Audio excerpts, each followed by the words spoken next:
Good afternoon, ladies and gentlemen. I'm William Jaffray. I'm the chairman of Democracy 17.4, cross-party political, just a cross-party membership association.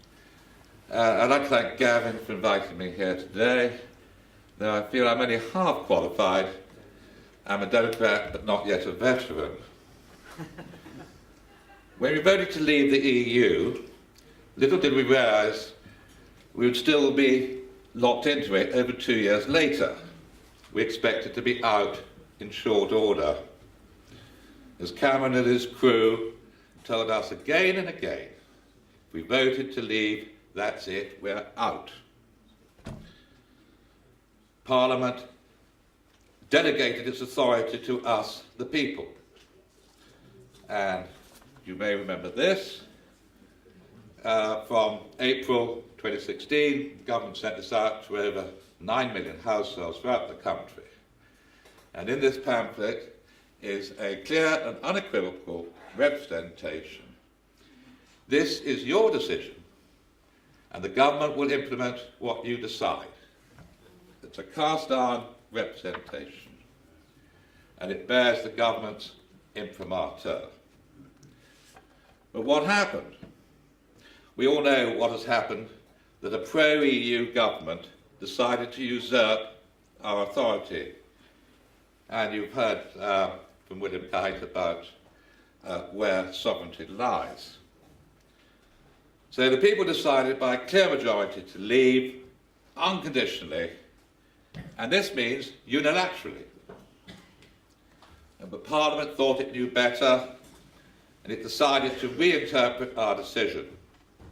And to curry favour, started to open negotiations with the EU.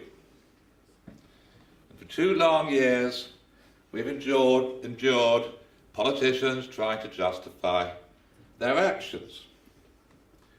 We knew, of course, didn't we, right at the beginning of this, that the negotiations would end in failure. It was obvious, because they were never going to give us a sweet deal. Why? Because it would encourage lots of other countries to leave the EU. So we knew it was going to end in failure.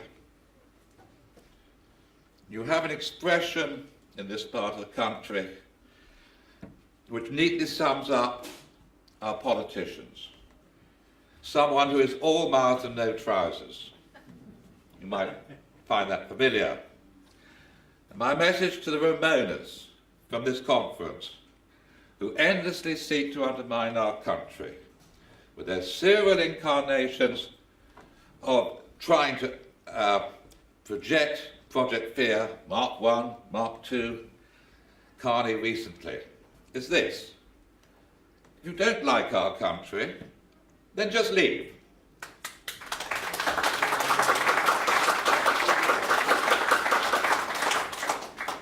We will prosper very well without you. Just go. So what do we do now? How best do we get this treasonous government to heel? Do we march? Well, that didn't achieve much with the protests against Blair's illegal invasion of Iraq. So perhaps we should ask ourselves another question. Where are the MPs' Achilles' heels? It is in their constituencies and in the ballot box. Threatening them with their jobs is the most effective way forward. We need to go on the offensive, and we need to do so now. The Tory party, or Chino as I call it, conservative in name only, is finished as a political force. They've dug their own political grave with serial betrayals over Brexit and their abdication of duty on law and order. For instance,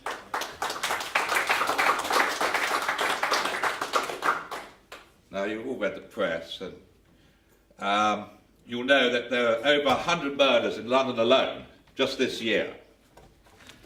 Here we got the Mirror, not a paper I usually take, but there are 600 police stations axed. And this is the primary duty of government. The first duty of government is the safety of the people. And the Tory and Labour advocated on that front.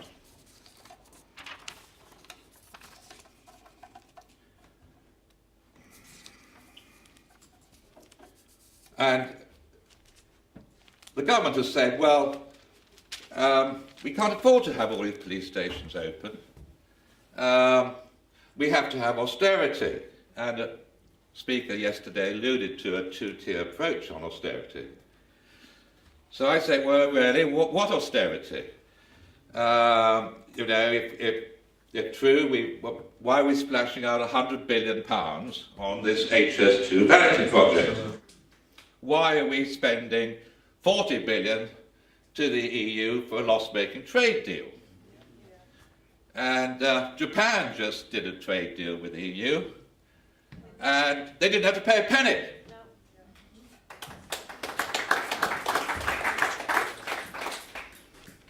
On top of that, we have 14 billion or more in foreign aid going out when we need the money at home.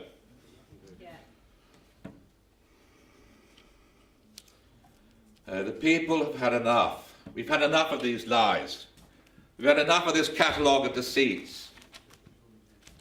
We will not forgive the government's callous attack on businesses with a punitive rates levy designed to destroy our high streets. When your local bank branch closes, you know who to blame. When your local town becomes a ghost town, you know who to blame. And when it's not safe for you to walk home at night, you know who to blame.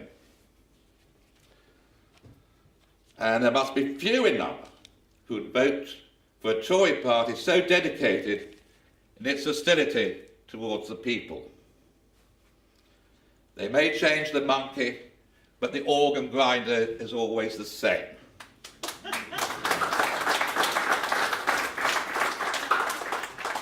The power is not with the Cabinet. They've ceded the authority to the Cabinet Office and the Senior Civil Service.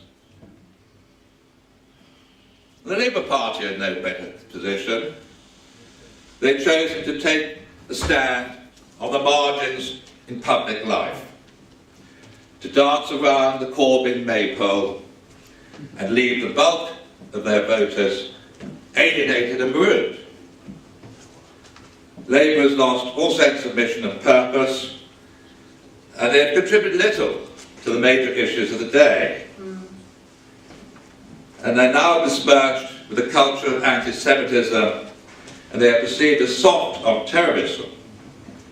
So they too are in their death throes. And I think, if I may just digress a little there, we do need to realise that we can attack Tory and Labour and drive a really good march into their territory. Through democracy, 17.4, my membership association, and courtesy of Democrats and veterans, a new umbrella group, this party is being formed called the Brexit Alliance. And I believe John may touch on this later. And we have a unique opportunity here. When we next go to the polls, we surely not forget that both Labour and Tory give not a fig for either our prosperity or our safety. They have lost the confidence of the nation. Yes.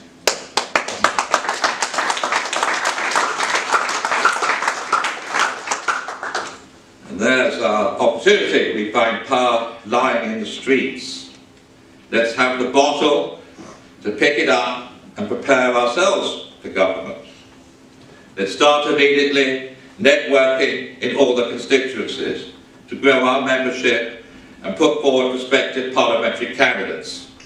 Candidates who will represent us, the people, and deliver us from a self-serving, corrupt elite. We are a great country, a great people. We will not be besmirched we will not be dishonoured. The time for half measures is over. The time for talk is over. Our time is now.